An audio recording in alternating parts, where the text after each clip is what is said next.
வணக்கம் and welcome to நம் உலக சமையல். நம் உலக சமையல் மூலமாக எனக்கு தெரிஞ்ச வேர்ல்ட் குசின் நாலேஜும் கார்டன் நாலேஜும் உங்களோட நான் பகிர்ந்துக்கிறேன். நம்ம சேனலை இது வரைக்கும் சப்ஸ்கிரைப் பண்ணாதவங்க ப்ளீஸ் இப்போ சப்ஸ்கிரைப் பண்ணிடுங்க. இப்போது காலிஃப்ளவர் ஃப்ரைட் ரைஸ் எப்படி செய்யறதுன்னு செஞ்சு காட்ட போகிறேன்.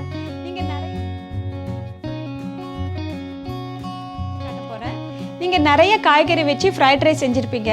இன்றைக்கி வந்து நல்லா டேஸ்ட்டாக ஒரு டிஃப்ரெண்ட்டாக கோபியை வச்சு உங்களுக்கு ஃப்ரைட் ரைஸ் செஞ்சு காட்ட போகிறேன். வாங்க இப்போ கோபி ஃப்ரைட் ரைஸ் எப்படி செய்யலான்னு போய் பார்க்கலாம்.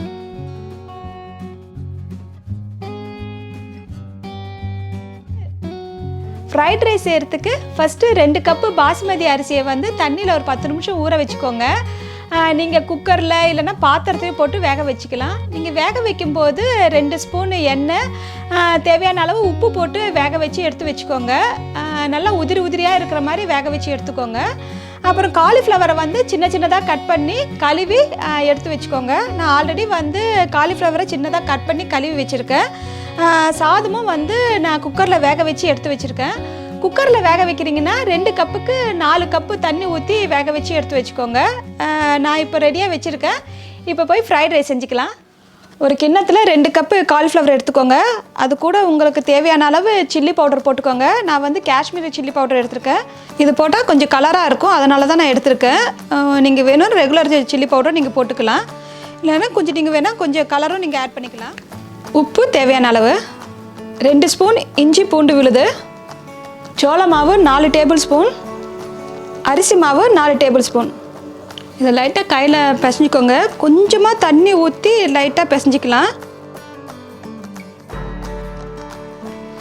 இந்த மாதிரி நல்லா மிக்ஸ் பண்ணி எடுத்துக்கோங்க. காலிஃப்ளவரில் எல்லாம் மாவும் வந்து ஒட்டுற மாதிரி எடுத்து வச்சுக்கோங்க. இது ஒரு 5 நிமிஷம் ஊறட்டும். நம்ம அதுக்குள்ளே வந்து எண்ணெயை காய வச்சுக்கலாம். ஒரு பாத்திரத்தில் எண்ணெயை காய வச்சுக்கோங்க. எண்ணெய் சூடானதும் நம்ம ரெடி பண்ணி வச்சுருந்த காலிஃப்ளவரை போட்டுக்கலாம். அதில்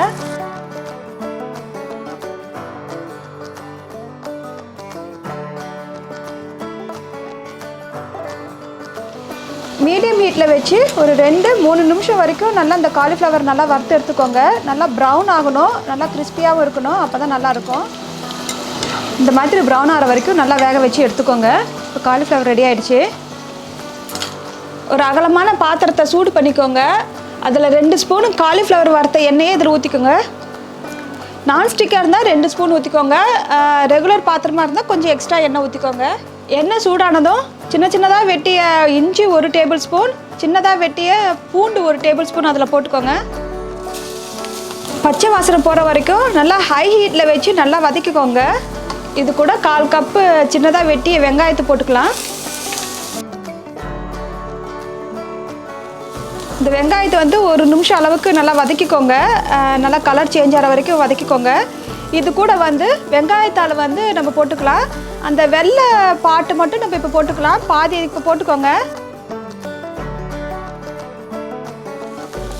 இது ஒரு அரை நிமிஷம் வதக்கிக்கோங்க. வெங்காயத்தால் 1/4 கப்பு இப்போ போட்டுக்கோங்க. மீதி இருக்க 1/4 கப்பு வந்து கொஞ்ச நேரம் கழித்து போட்டுக்கலாம். உங்களுக்கு தேவையான அளவு ஹாட் சாஸ் போட்டுக்கோங்க.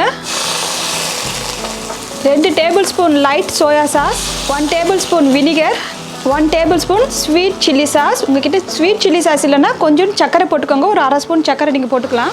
தேவையான அளவு உப்பு போட்டுக்கோங்க. இதில் ஒரு 2 டேபிள் ஸ்பூன் அளவு தண்ணி ஊற்றிக்கோங்க. இது கொஞ்சம் திக்காகிற வரைக்கும் நல்லா காய வச்சுக்கோங்க. இப்போ நல்லா திக்காகிடுச்சு. இப்போ வந்து கொஞ்சம் ஸ்டவ்வை வந்து ஸ்லோ பண்ணிக்கலாம். இப்போ இதில் மீதி இருந்த வெங்காயத்தால் இதில் போட்டுடலாம். நம்ம ஃப்ரை பண்ணி வச்சுருந்த காலிஃப்ளவரும் இதில் போட்டுடலாம்.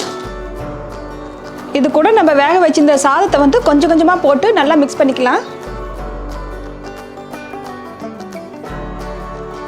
கொஞ்சம் பார்த்து மெதுவாக மிக்ஸ் பண்ணிக்கோங்க. ரொம்ப ஹார்டாக மிக்ஸ் பண்ணால் சாதம்லாம் உடஞ்சிடும், காலிஃப்ளவரும் உடஞ்சிடும். சாதத்தில் சாஸ் எல்லாம் மிக்ஸ் ஆகிற வரைக்கும் நல்லா மிக்ஸ் பண்ணி எடுத்துக்கோங்க. இந்த மாதிரி நல்லா மிக்ஸ் பண்ணி எடுத்துக்கோங்க. இதோ நம்ம பண்ண கோபி ஃப்ரைட் ரைஸ் சூப்பராக ரெடி ஆகிடுச்சு. இதே மாதிரி நீங்கள் பன்னீரும் வச்சும் ஃப்ரைட் ரைஸ் செய்யலாம். பன்னீர் ஃப்ரைட் ரைஸ் எப்படி செய்யறதுன்ட்டு இன்னொரு வீடியோவில் உங்களுக்கு செஞ்சு காட்டுறேன். இப்போ இந்த கோபி ஃப்ரைட் ரைஸ் செஞ்சு சாப்பிட்டுட்டு எப்படி இருந்துச்சுன்னு கமெண்ட்ஸ் பண்ணுங்கள். உங்களுக்கு ஏதாவது டவுட் இருந்தாலும் கமெண்ட்ஸ் பண்ணுங்கள், நான் ரிப்ளை பண்ணுறேன். லைக் பண்ணுங்கள், ஷேர் பண்ணுங்கள், சப்ஸ்கிரைப் பண்ணுங்கள். பக்கத்தில் இருக்க பெல் பட்டனையும் ப்ரெஸ் பண்ணுங்கள். அப்போ தான் நான் போடுற வீடியோ எல்லாம் உங்களுக்கு நோட்டிஃபிகேஷனாக வரும். தேங்க்யூ.